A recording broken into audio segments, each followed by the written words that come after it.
आगामी 7 जुलाई 2024 को श्री प्राचीन जगन्नाथ मंदिर न्यास बोध गया की ओर से आयोजित रथ यात्रा की तैयारी पूर्णता की ओर। इस बार शुभ तिथि के ध्यान में रखते हुए 7 जुलाई को ही पट खोलना, दर्शन, पूजा तथा यात्रा होगा संपन्न। नमस्कार। दिनांक 3 जुलाई दिन बुधवार को बोध गया श्री जगन्नाथ मंदिर न्यास समिति की ओर से आगामी 7 जुलाई को होने वाला आयोजित रथ यात्रा, पूजा अर्चना, भंडारा तथा आने वाले आगंतुकों, आचार्यों एवं उनके द्वारा किए गए कार्यक्रमों की पूर्ण जानकारी समिति के सचिव श्री राय मदन किशोर एवं उपाध्यक्ष श्रीमती उषा डालमिया के द्वारा पूर्ण जानकारी दी गई।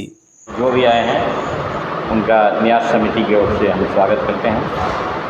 आज की इस प्रेस ब्रीफिंग को बुलाने का विशेष मकसद ये है कि कार्यक्रम में भी कुछ संशोधन हुआ है और जो तैयारी हम लोगों ने किया है उसकी जानकारी देंगे।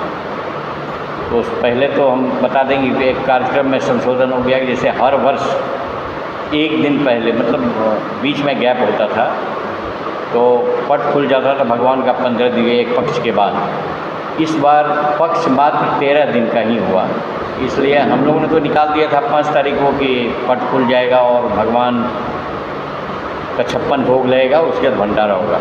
लेकिन जब पुरी से बात हुई तो पुरी के आचार्यों ने कहा कि नहीं, इस बार जो है 13 दिन का पक्ष है, इसलिए वो उचित नहीं है और शुद्ध नहीं है, जो उन लोगों का अपना है, धार्मिक दृष्टिकोण से वो उचित नहीं लगा।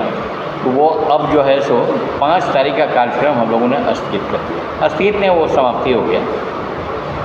5 को जो हम लोगों का ये था पट खुलने का, भगवान का पट खुलता, उसके बाद 56 भोग का उनको प्रसाद समर्पित किया जाता, बाद में फिर हम लोग अपना उसका भंडारा प्रसाद वितरण होता।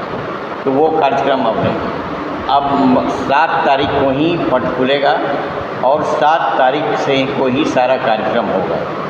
तो 7 तारीख को पट खुलने का समय जो है वो 3 बजे सुबह 3 बजे सुबह होगा और सबसे पहले नेत्र पूजा होगा भगवान का। नेत्र पूजा होगा, उसके बाद फिर उनको, उसके बाद क्या था, सब सुबह 3 बजे और 4 बजे 56 भोग का प्रसाद उनको समर्पित कर दिया जाएगा, उसी समय चढ़ाया जाएगा। और 6 बजे मंगल आरती होगा और 7 बजे फिर भगवान को जो निकाल कर उनका स्नान सब कराया जाता है। फिर उसके बाद पूरी जो विधि विधान से पूजा होता है, फिर बाद में हवन, उसके बाद रथ यात्रा का शुरुआत। ये सारा कार्यक्रम अब 7 तारीख को ही होगा।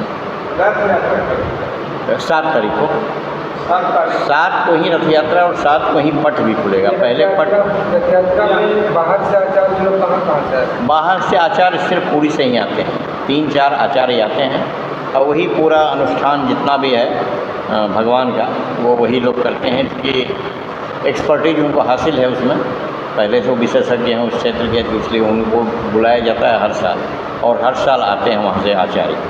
तो भगवान का विश्राम इस वर्ष वहाँ नहीं होगा, वहीं होगा। हाँ, भगवान जैसे 7 को रथ यात्रा निकलेगा और शहर के विभिन्न मार्गों पर उनका जो है यात्रा होते हुए यात्रा का समापन फिर बोधगया मठ में ही होगा और वहीं भगवान विश्राम करेंगे। और नेक्स्ट डे 8 तारीख को पावरा यात्रा जैसे पूर्व निर्धारित था उसी तरह से फिर होगा पावरा यात्रा, और उस दिन फिर वही 11 बजे से 2 के बीच में, 1 के बीच में वहाँ से यात्रा प्रारंभ हो करके प्रसाद वितरण और भंडारा का कार्यक्रम कौन करेगा? 7 तारीख को 7 को वो हम बताइए जा रहे थे, बीच में आप पूछ दिए उसके बारे में। वो जैसे सारा चीज़ हो जाएगा पूजन पाठ में 10:30-11 के बाद हम लोगों का यहाँ भंडारा प्रारंभ हो जाएगा, जैसे हर साल होता है। अब वो अपना 2 से 3 के बीच में चलेगा। और रथ यात्रा 2:30 से 3 बजे के आसपास हम लोग चाहते हैं कि निकलें और 6 बजे तक वहाँ प्रसाद वितरण के प्रसाद तो चलता रहता है। इधर ये भी हवन और पूजन सब होता रहता है, प्रसाद वितरण तो पीछे होता है, लोग अपना प्रसाद ग्रहण करते रहते हैं, इसलिए उसमें कहीं कोई इससे कोई संबंध नहीं है, अपना इधर होता रहता है। हमारे जो आचार्य हैं पुलिस से, वो हमारे जो पंडित जी लोग हैं उनके निर्देशन में सारा काम होता है, वो चलता रहता है। रथ यात्रा में इस बार कितने संख्या का कुछ आकलन है? जी, रथ यात्रा में इस बार कितने लोग शामिल होंगे कुछ? इस बार गत वर्ष जो संख्या थी उसको देखते हुए हम लोगों ने अंदाज़ लगाया है कि 15 से 20 हज़ार की संख्या में लोग होंगे।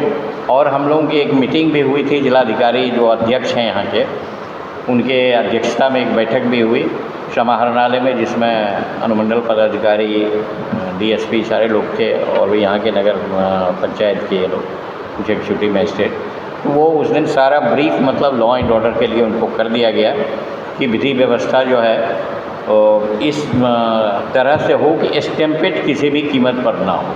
और स्टैम्पेड की घटना तो आज देख ही ली है कि मोर देन 100% डाइड एक स्टैम्पेड में। तो उन्होंने, कलेक्टर साहब ने काफ़ी सख्त लहजे में, बीइंग कलेक्टर और बीइंग अध्यक्ष भी, डीएसपी उनको और सबको, इसलिए अभी थाना प्रभारी, डीएसपी सारे लोग यहाँ आए और सारे रूट का उन्होंने भ्रमण करके देख लिया और कैसे होगा सारी व्यवस्था।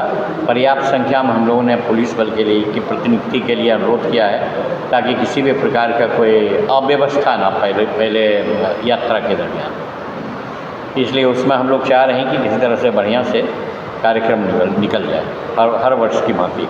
इस वर्ष चूँकि डे बाय डे, हर साल, वर्ष दर वर्ष मतलब लोगों की संख्या बढ़ती जा रही है। यात्रा में शामिल होने वाले जो भी श्रद्धालु हैं या आम जन हैं, उनकी संख्या हर साल बढ़ रही है। इसलिए हर साल हम लोगों को कुछ न कुछ ज़्यादा से ज़्यादा इसके लिए व्यवस्था करनी पड़ रही है।